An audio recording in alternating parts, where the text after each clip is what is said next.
Starting, and I think we're live. Welcome, everybody, to my first hangout here on the Cordial Curiosity channel. That's awesome. I didn't know it was your first. That's great. Yeah, my first live hangout. It's great. I have here Adam from the Friended YouTube channel. What's Adam, up, everyone? Yeah. So yeah, I'm a big fan of Adam's channel. He talks a lot about evolutionary psychology and the science behind morality as I see it. It's pretty great. Cool. I discovered early on that people have a serious distaste for the term evolutionary psychology. So I started swinging back to the old sociobiology because people aren't as familiar with it. Do you know the history of the term evolutionary biology and sociobiology? I don't know. So sociobiology was what it was first called by Edward O. Wilson, I believe, was the first guy that came out with a book with the idea that the mechanisms of the mind were under the sway of evolution as well. And he was branded a heretic by a lot of people, and sociobiology kind of got dragged through the social justice mud of the 60s, and it was a completely unusable term after that. So I feel like they kind of came up with evolutionary psychology to get past that. And now evolutionary psychology is being totally destroyed by feminists. So I'm going back to the old term. I even updated my Twitter bio. I had evolutionary psychology in there, and I got in a Twitter spat with, oh my goodness, which H-Bomber guy. He's a big, I don't, this guy's got a ton of subs, but I don't know that he's got a brain at all. Like his content seems completely tribal to me, but so I got in a Twitter spat with him, and he started going off on evolutionary psychology, and I was like, what the hell? So I changed it to sociobiology after that, just to avoid the, like, he started saying that I worshiped evolutionary psychology, and I'm like, okay. That's like saying a construction worker worships a hammer because it's a good tool. Come on. I mean, yeah, like, who says it? Like, we can study the body, but we have to stop at the neck. Like, we shouldn't say that. Yeah. That's a good point. I think that's David Sloan Wilson. Okay, yeah. But I could be wrong. Don't quote me on that. We have a brain. Any evidence in front of me. Yeah, we have a brain, and it is influenced by evolution just as everything else is. So yeah, but today we want to chat a little bit about objective morality. You put out a video recently that you kind of redid based on Jonathan Haidt's moral foundations theory, which I'm a big fan of as well. That's cool that you noticed that it was a redo. Yeah, I saw a little change there with the added bit of credits for sure. Oh no, this was actually a redo of one of my first videos. I did this video almost probably over a year ago. Oh yeah, I think I remember seeing. And the sound was just horrible. I didn't really know what I was doing. So I thought, I'm going to redo this video with decent sound. And I thought, well, I might as well just update it because I have a year's worth of video making going on. And when I first started my channel, I used the word respect instead of an avatar, and it completely confused people. And I realized, okay, that is confusing. So I changed the respect avatar out for what the video is about, and it's just a million times better. Yeah.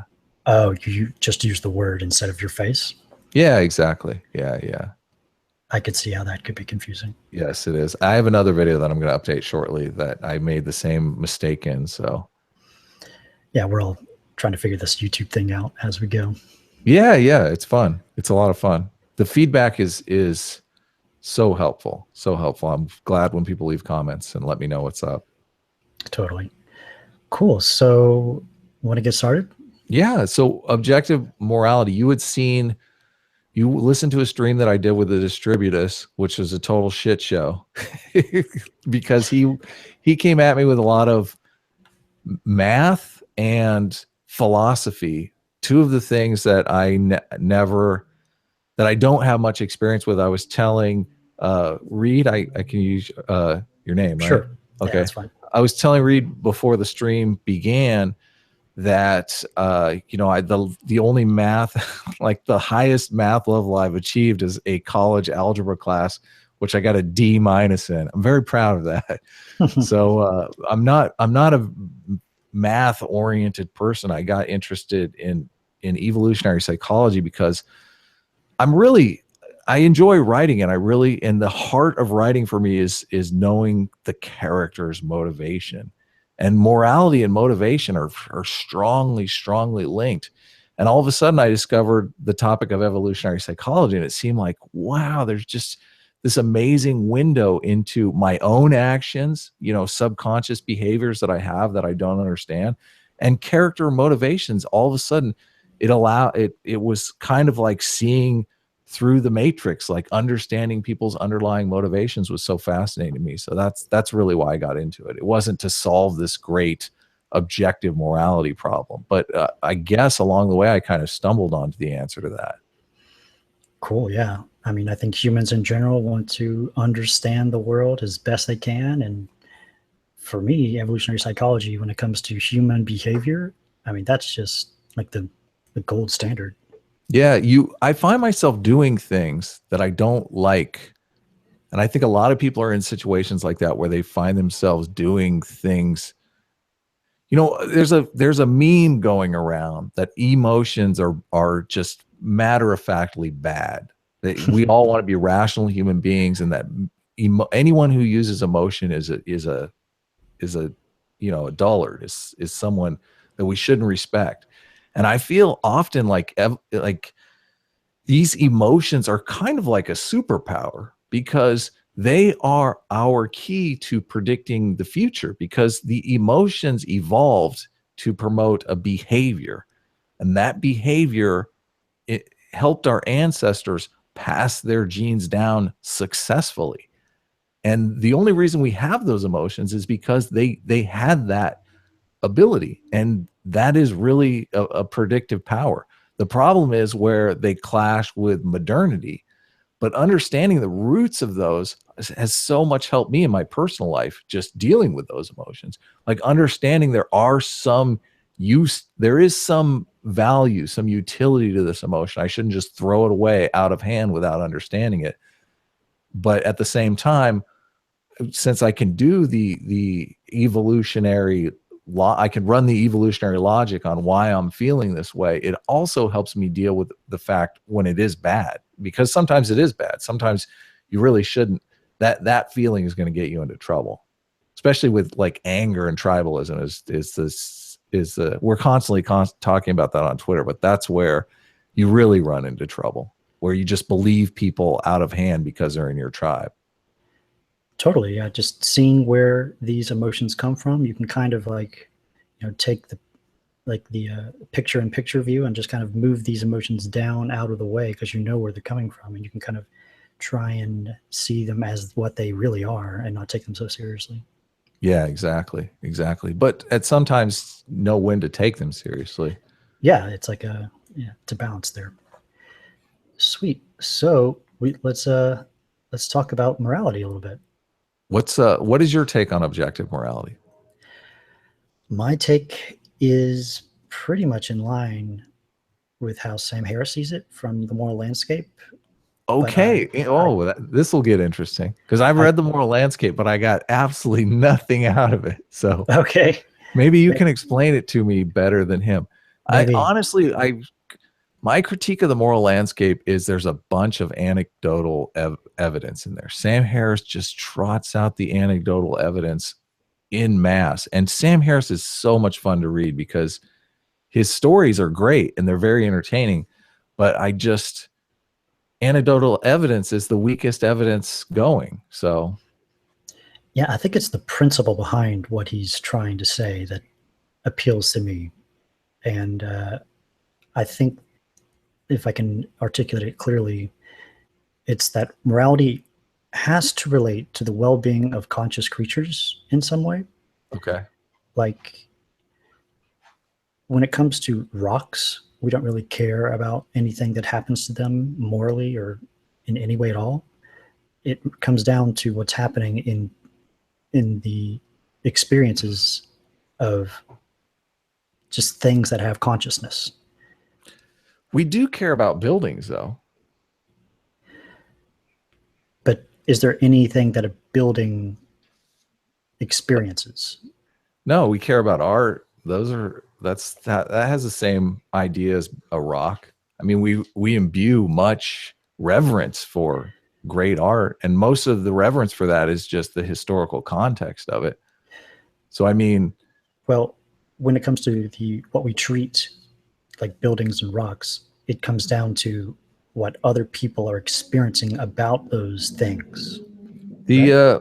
there was a huge hubbub when the Taliban blew up those Buddhas. Remember that? Did you Yeah. see that?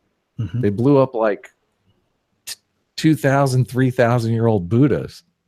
Ugh, it's gut wrenching just to think about it. There's my moral emotions creeping into this conversation. Yeah. But that had nothing to do with conscious creatures. Maybe it did because it has nothing to do with that. Well, it made me feel like those guys are fucking assholes. Someone should There you go. do something about it. It made you feel something. Like they did an action that Right. made you totally. Yeah, you can relate it back to feeling. You can relate it back to conscious creatures, I guess. I mean, if an asteroid did it, we wouldn't be having this conversation, right? We'd say, "Oh, that sucks," but yeah, totally. So the thing about the difference with Sam Harris's moral landscape argument is that it really is, and I've read a bunch of reviews on the book, and there are a couple really good ones that say it's just by much smarter people than me that say that it's just basically a rebranding of utilitarianism. And Haidt's view on utilitarianism is that it takes morality down to 2 of the 6 moral foundations: the harm and care, harm, and fairness and cheating, where there are all these other moral foundations which are based on emotion that we have that deviate from just those 2 moral foundations. I don't think I would agree with those criticisms because Sam is definitely a consequentialist more than anything. What is that? Which means he values the consequences of actions mostly. Okay. It's not just a counting up of, harm points versus pain points. Gotcha. Each individual situation has to be evaluated on its own. There can't be like a top-down utilitarian type of thing going on. It's all bottom-up consequentialism. Right. And the other part of that, is about the harm and fairness moral foundation relating to well-being. Sam keeps the well-being definition open to revision, and that's where I like the moral foundations theory, because it allows us to kind of update that definition of well-being. Like, he relates well-being in the same way we think about health. Like, we can know what is a healthy person versus a dead person pretty easily, in the same way that we can figure out like someone who has well-being and someone who doesn't, if that makes sense. This is kind of the challenge for morality, and I guess I'll lay out I did a stream with another guy where I talked about objective morality. I'm still working on a video about objective morality. Now that I did that stream with a distributist, I think I have a better understanding of what people are talking about when they say objective morality. My idea of morality, and I don't know if the moral landscape falls into this idea of morality. Sam Harris is saying morality has something to do with how we treat conscious creatures, correct? And it's all about behavior towards other conscious creatures. Yeah, the objective part of objective morality is what's happening is objectively in our brain. We're physical creatures in a physical universe. If we can figure out the universe, we can figure out our brains. And if we can figure out our brains, then we can figure out objectively morality. So Haidt's definition of morality kind of turns everything on its head, because Haidt is basically saying that morality has an objective. I got to be careful with that term because people think that I mean objective morality, like morality has a goal. And what Haidt is saying is that the goal of morality is to bind people into cooperative groups by suppressing selfishness and encouraging trust and allowing those people to work together as a community for a shared vision or a shared goal. And those communities, once you lock people into these tribal communities, a lot of times they'll butt heads unless there's bigger communities that bring them together. For instance, we are all a part of a nation, but the political parties are smaller moral communities inside that nation community. But if the nation community dissolves completely, then we're two warring tribes, which is a lot of what our partisan divide is happening now, which is dangerous. I think of this from people can call this a just so story if they want. I'm not really interested. The people who don't buy into evolutionary psychology hate this kind of stuff, and they are constantly looking for ways to discredit evolutionary psychology with the term just so story. You know what a just so story is, right? Yeah, it's totally unfair. Okay. So they basically say that you can't come up with any hypotheticals because you can't go back into the ancestral environment and play them out in an experimental and get hard data on it. If you don't theorize, the idea of theorizing is sooner or later someone is going to come up with an experiment to solve this problem. So I don't know that we have the experiment for this yet, but what I think is happening here with our tribal psychology, and I don't necessarily know why this is, but it's kind of like a speciation of communities. So morality binds us into these cooperative groups that are very much a superorganism.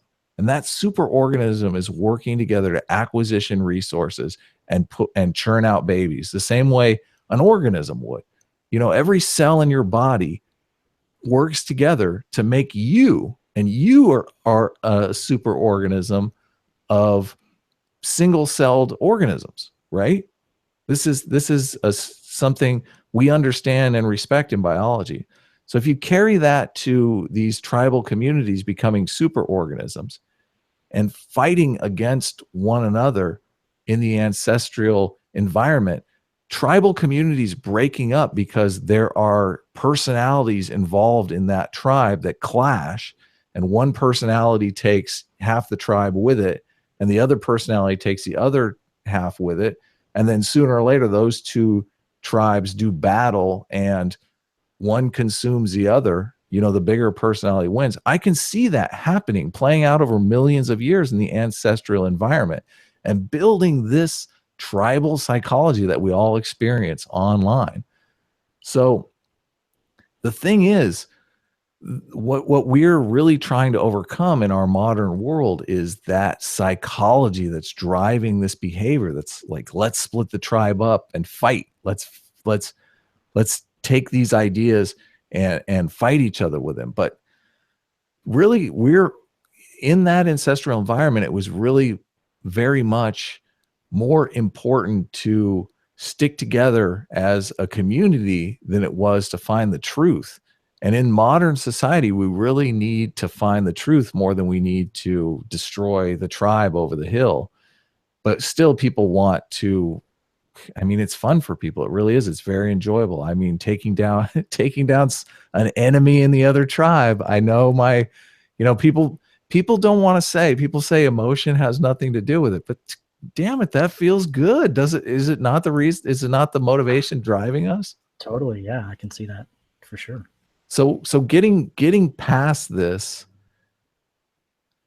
I think, is really the problem of our time, and political polarization is very, very much a part of this. So the problem that I have with a lot of Sam Harris's views on morality is they really ignore this tribal aspect of morality. I did a video a long time ago on his well, I've seen a ton of his interviews and watched very closely when he talks about this stuff. And he really talks about religion as if religion is a science, where the goal of religion is to uncover truths about the natural world. And that is not what religion is for. Yeah, he sees it as like a failed science.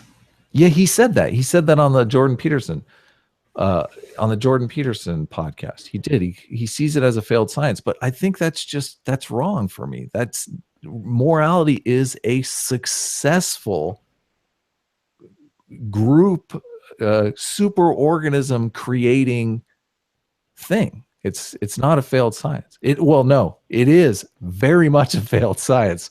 I agree with him there. I don't want anyone to think that I don't think religion is not true. None of it's true, but it does serve this. And there's a huge debate over whether or not it's a byproduct or whether or not it's a what's the other thing, an adaptation. Yeah, because if it's an adaptation, it's useful and being used by natural selection. In my scenario in the ancestral environment is definitely an adaptation, right? Because it keeps these communities together, and the communities that are stronger and more cohesive will take out other communities that are less cohesive.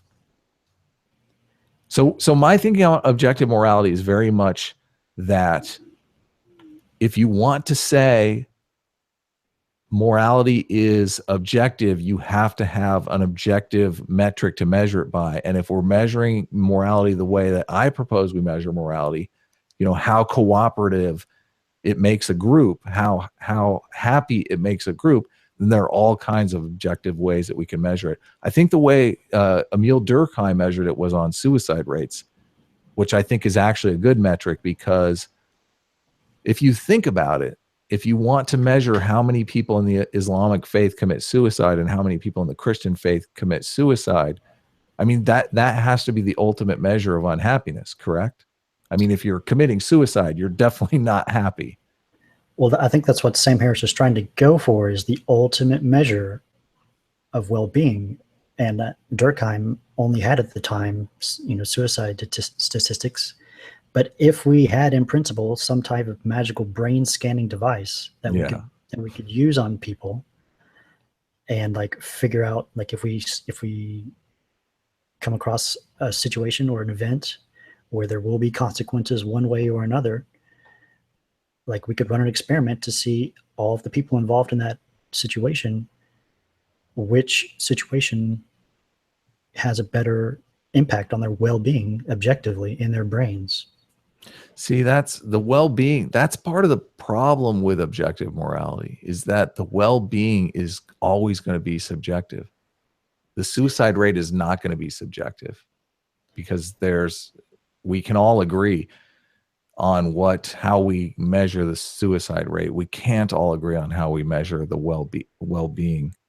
I don't even know if I could measure it myself. And this is what I started talking about emotions having this predictive quality. That's another thing to consider. I mean, jealousy evolved because it inspired people to protect their mates. And that was good for their future genes. So there's this predictive quality to emotions that in the modern world we kind of lose, because we don't know. Those emotions evolve to motivate behaviors that are not necessarily good behaviors that today, right? Yeah. There's a quote from The Moral Landscape that kind of deals with this, if you want to hear about it. Yeah, let's hear it. While this leaves the question of what constitutes well-being genuinely open, there is every reason to think that this question has a finite range of answers. Given that change in the well-being of conscious creatures is bound to be a product of natural laws, we must expect that this space of possibilities, the moral landscape, will increasingly be illuminated by science. So just because well-being is open to revision or vague doesn't mean it's vacuous in the same way that health is open to revision. It's not vacuous. Like health can change. Healthy right now means like living a long life, up to like 100 years old. Health has very defined parameters though, between death and life, which is a clearly objective like relationship. Well-being doesn't necessarily have that parameter. That's what we're trying to like figure out about well-being. What are these parameters that well-being can use? Right. Yes. There are, this is one of the things that I was very interested in, why people wanted to have this Jordan Peterson, Sam Harris podcast. I love Jordan Peterson to death on the pronouns thing, but I have no understanding of his maps of meaning stuff, because it's not tangible enough for me. I think the first podcast between Sam Harris and Jordan Peterson, when they went round around about truth, was really Sam Harris showing that he's very much a tangible guy. He wants evidence and he wants to make his decisions based on tangible facts. And I'm very much in that camp with Sam. I want to make my decisions based on tangible facts. The problem with the future is that you don't have any tangible facts to make your estimations on. So well-being today may be something completely different tomorrow. There's just no, That's fine. I understand what you're saying, but well-being plus it differs so much from person to person, what well-being is. Like one person's idea of well-being and another person's idea of well-being, but that's the whole idea of subjective. Well, it differs from subject to subject. People's beliefs about reality differ from person to person. The question is, can people be wrong about reality? Yes. Yeah. Can people be wrong about moral realities? Yes. We've seen that all too. We see that all the time, right? Yeah, like throwing battery acid in someone's face. Is that morally wrong? The thing about the battery acid is Sam Harris's understanding of morality does not allow you to make sense of that. And the Haidt understanding of morality does, or the evolutionary psychology understanding of morality very much does allow you to make sense of that. How does Harris's view fail in that regard? This is why E.O. Wilson, this is why evolutionary psychology has such a tough time going, is because it forces us to go in directions that people are uncomfortable going in.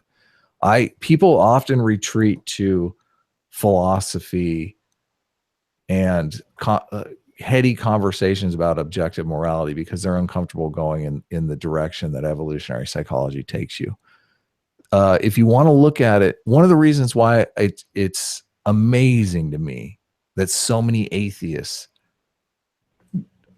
do not accept evolutionary psychology is that the atheists of all people are the ones trudging in directions where nobody wants to go, correct? They're the ones swimming against the tide. Like, why are they so hesitant to swim against this tide? The battery acid thing. So in the battery acid thing happens because of honor cultures, correct? You could say that, yeah. I don't think it happens in dignity cultures. You've watched my video on honor cultures and dignity cultures, right? Yeah. I think a lot of the miscommunication that's going on here is Islam in a lot of parts of the world is an honor culture, and everyone understands honor culture. Our root emotions are calibrated for honor culture. When somebody throws a beer in your face at a bar, what do you want to do? You don't want to call the cops. You want to punch that guy in the nose, right? That's honor culture right there. Dignity culture came in and the culture changed us. where like everyone is assumed to have dignity. And the wrong thing to do is to punch that guy in the face. The right thing to do is to shake it off and say, you know, I have my inner dignity. I'm not going to dignify that with a response. That's the moral right thing to do. You know, if you want to file assault charges, that's the moral right thing to do, right? But punching the guy in the face is the wrong thing to do. In honor cultures, that's very much not the case. The thing that you do is you go throw acid in their face. That's what you do. Like if somebody, you know, damages your honor, you are obligated by all forces around you to salvage your honor by retaliation, mostly by violence. So the problem really is this honor culture, dignity culture clash. And it's really, it's a misdiagnosis of the problem to say that it's Islam, because there are plenty of people living in the United States. Like I want to say I got no love for terrorists. String them all up, hang them, behead them, do it on television. Okay. Terrorists are a horrible plague on society. Okay. But there are plenty of people living in the United States that are Islam, that are Muslims, you know. I think Dave Chappelle is a Muslim. Okay. These people live in a dignity culture. Like, you put Christians in a honor culture, and there are honor cultures all over the United States. They're called prisons.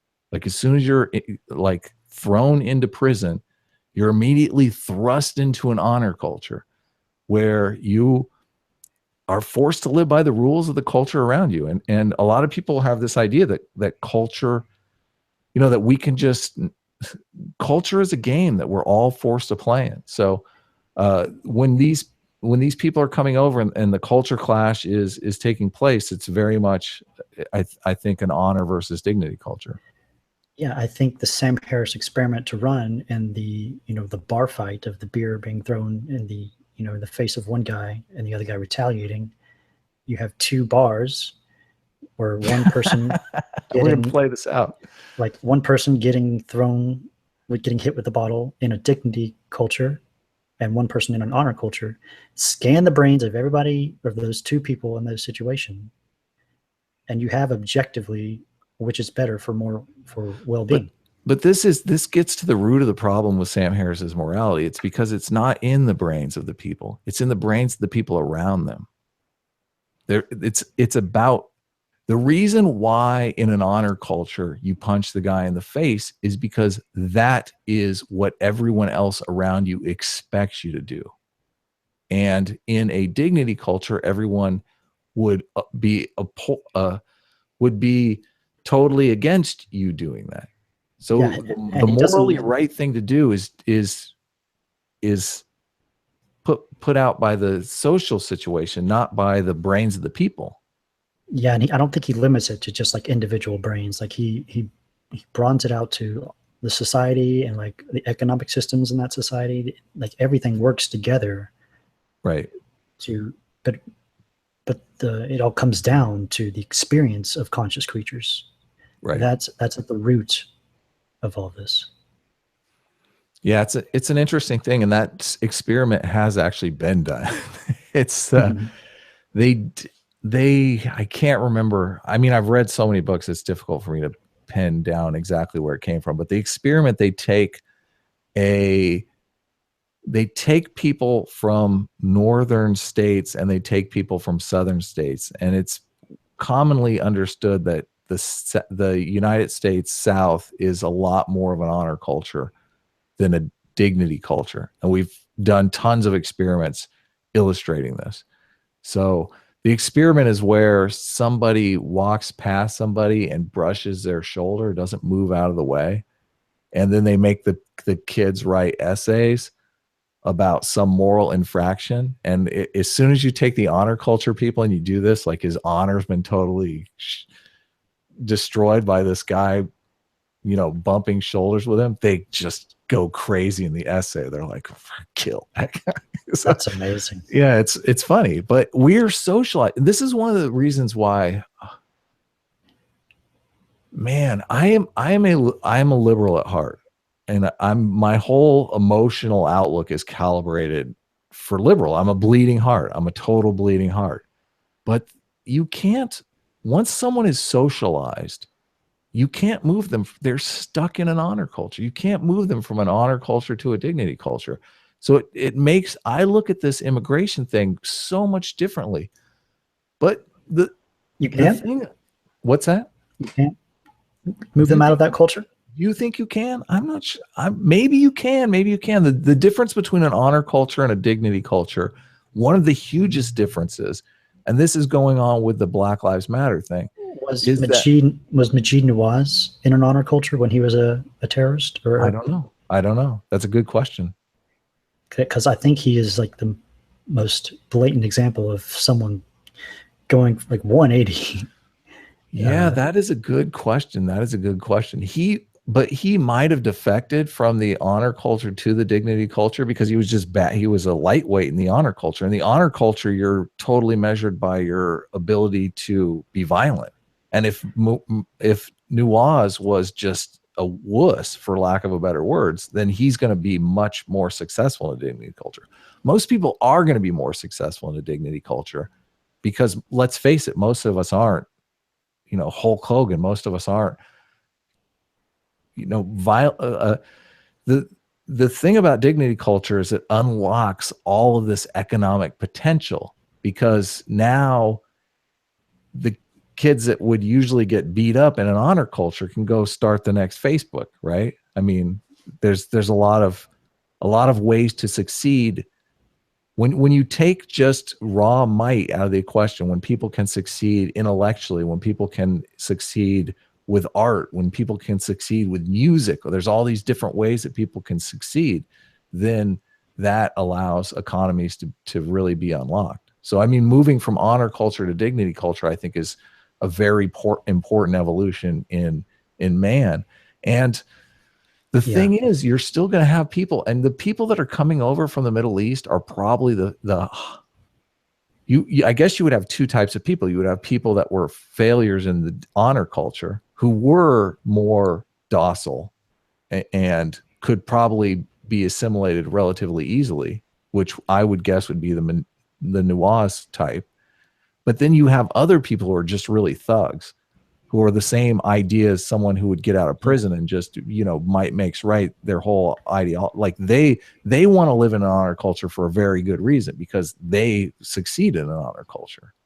Yeah, but the status coming from honor cultures is because of your surrounding environment, your surrounding peer group. Yeah, very much so. But it's also, it has to flip at a certain level. I mean, once, I don't know if it's 51%, but once, this is the problem in the inner cities. Okay. They have this meme that, snitches get stitches, right? Nobody calls the cops. We don't let third parties mitigate our disputes because the third parties will not mitigate them fairly. Therefore, we're forced to mitigate them ourselves. That's the huge difference between honor culture and dignity culture right there. Going back to the guy in the bar, if you call the cop and the cop is going to blame it on you, say, well, what'd you do? Right? Why do you, obviously you had to have a reason to throw the beer in your face. What did you do? If they're not going to give you a fair hearing, then you are better off punching the guy in the face, right? Because you know what happened and you want to settle it yourself. So these people that are coming from this honor culture, a lot of times I think they're in that honor culture because they don't have the kind of police state that police state is a terrible word, but they don't have the type of security that we have in knowing that third parties will. There's no trust in the system. Yeah. From exactly. And that, what we're trying to overcome with the Black Lives Matter thing. And so one of the things that's so frustrating for me is nobody's talking about this stuff like this. They're talking about it in very tribalistic terms that are just muddying the waters from what's really going on. There is a certain number of people in the Black community that want to be able to call the police and get security from the police. They complain all the time about, you call the cops and it takes them 2 hours to get here. What's the point in calling the cops? I'm going to be dead before the cops get here, right? So I can't call the cops because the criminals are going to come, harass my children, right? So it's kind of this vicious cycle. So then the cops finally come in, right? They come in with too much force, and they don't respect the communities. So I mean, we're really edging closer. You know, the taming of the Wild West took a long time, right? Lawmen had to take up the badge. You know, the historical documents are the Westerns that we all watch, right? I mean, we know these emotions are inside us. We understand honor culture and we understand dignity culture. That shift has taken place over time, and it's taken place over time because everyone has agreed that we're going to act under these rules. But saying, you know, I think religion is kind of a red herring in these situations. I think it really is. I think if you dropped a community of religious people of any religion in an honor culture, they're going to act as if they're in an honor culture. If you drop them into a dignity culture, they're going to act as if they're a dignity culture. The other one that they're saying is evolving now is the victimhood culture, which has to do with the social justice and whatnot, which is a different phenomenon because it's taking use of the emotions that evolved for an honor culture, but there's this new technology, the internet now. So we can punch them in the face in a way that society is deemed acceptable. It's called, you know, getting online and getting all my Twitter followers to go punch the guy in the face. So we damage their reputation that way, which didn't exist 20 years ago. So totally, yeah. The social environment is always changing. This is why the Sam Harris thing, I don't like. The social environment is what changes. So yeah, being in one environment could be something different. Sorry, I keep interrupting you. Just because the environment changes doesn't change the fact that we are physical creatures in a physical universe, and we can figure out what's going on in our brains. And I think you're talking about how culture really impacts the way, you know, morality is played out in our lives. So like culture matters in just as much as the biology matters. So we need to figure out a culture that it complements our biology in the best way, and how to get that, and how to get that culture now or yesterday. And that's the problem, because you can't just implement culture. People have to buy into the culture, but very much so, I think there is a relationship, and I'm curious if the inner city, because they have problem with resources and policing and whatnot, I wonder if it would be, if you could just guarantee police would be, I mean, so much of it is that buy-in too. I mean, there are police that just they write off those communities. They just assume that's our tribal nature kicking in. They see those people as no, there's nothing you can do about it, so why show up? I don't know. I'm sure the police have just as much. It's a vicious cycle, right? I mean, if there's no policing, then crime is going to rise, and it's going to become a bigger problem. You know about the broken windows stuff? They've done tons of sociology or I don't know what they are. They've done experiments with if an area is left dirty, people are more likely, crime is going to rise. Just the cleanliness of a city can have to do with the level of crime. But if there's not resources to keep a city clean, then crime is going to rise as a byproduct. It's very much a byproduct, but still, people then want to spend all their money on policing when you could get more bang for your buck out of just cleaning the city up, physically cleaning the city up. And people would be more on their best behavior, right? People walk into a nice church and they're like, I better be good, right? You walk into a rundown liquor store and it's like, yeah, whatever. Yeah. So did we answer the question? Are moral questions matters of fact? Do you have questions? You should have read those up front. Are we still on number one? Yeah. What is your answer to the question? Are moral questions matters of fact? Yes or no? They can't be. No, they can't be. They can't be. Well, It really depends upon the moral question. I mean, people always want to talk about murder. Well, murder is in the definition. Murder is illegal, factually wrong. It's in the definition, but killing is a whole different thing. You know, this is the trolley problem, which is just, the trolley problem is boring as hell. But, you know, the trolley problem boils down to, if you can kill one fat guy and save 3 people, you should kill the fat guy, right? Because saving more people is better. But is killing right? I don't know. See, that's totally subjective.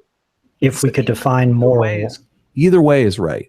In the trolley problem, either way is right, right?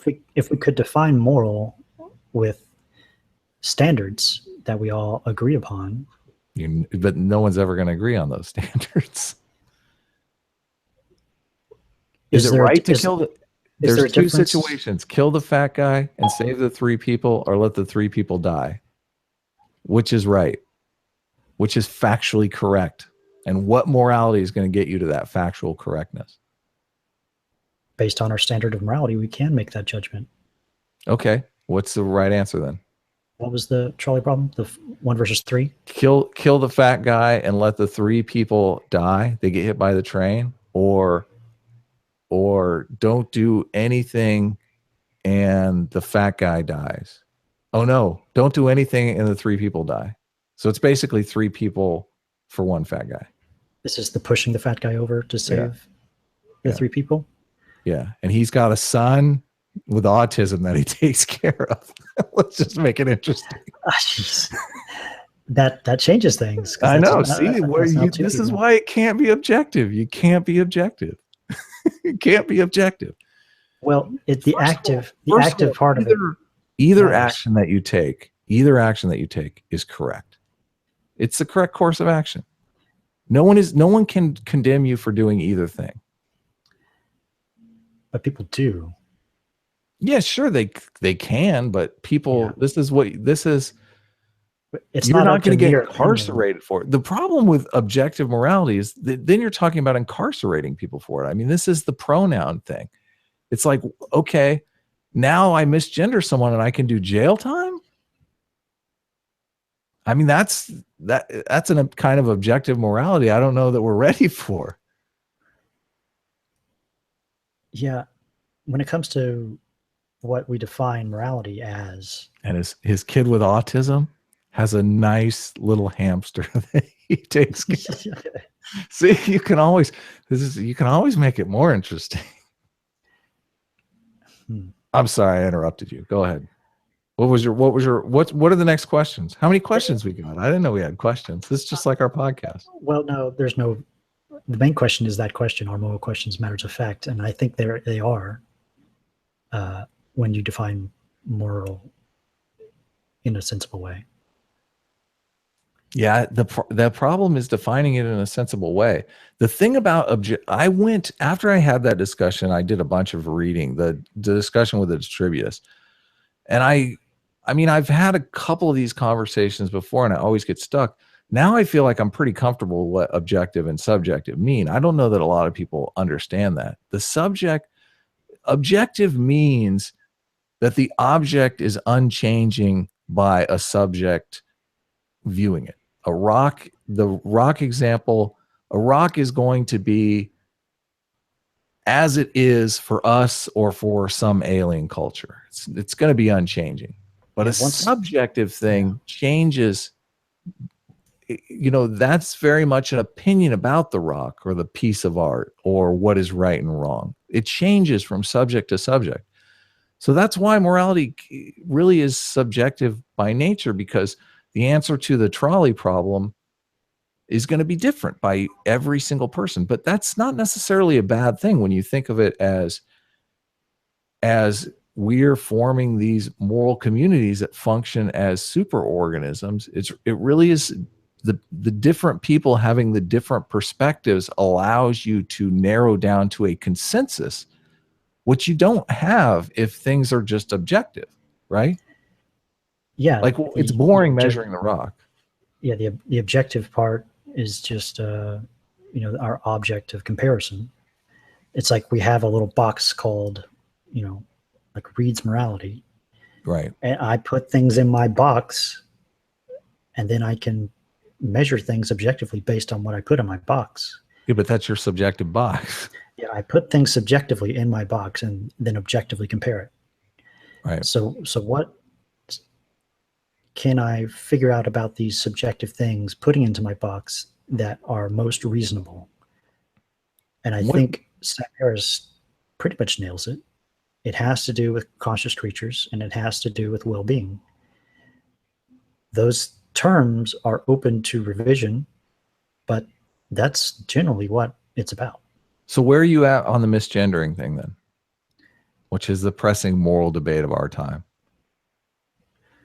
The whole trans activism thing. I'm with Jordan Peterson. I think compelled speech will be, in the long term, bad for society. So, and they're really after respect. Yeah. I'm on your side too, but I understand their side of the argument as well. It's difficult for me to say that they're objectively wrong, though. I mean, they're trying to organize them. They're trying to organize their tribe with certain rules. One of the things that I think is a huge problem for modern society is that we're drifting into the Durkheim called it anomie. I think it's more easily understood as normlessness, where people interact with other people and are dangerously close to offending them without even knowing it. That's a dangerous place to have society. So I think that having social norms is important, and it very much relates to morality, because you want to know how to behave around people so that they don't get offended, so that they don't get, it's emotional distress is a real thing. It is. They award for it in courts all the time. It's a real thing. So I understand they're wanting, they don't want to cause emotional stress to a community that's weakened already. I think they're wrong. I think they're, in the long run, causing more emotional stress to that community because they're making a big deal out of something that community isn't asking for. And they're basically turning that community into more of a target and not realizing it. Yeah, so if we have two communities, one with a victimhood culture, one with a dignity culture, and in general, their emotional stress level is like, say, at like a 7. But exactly. Most of the time, dignity culture is like around like a 4.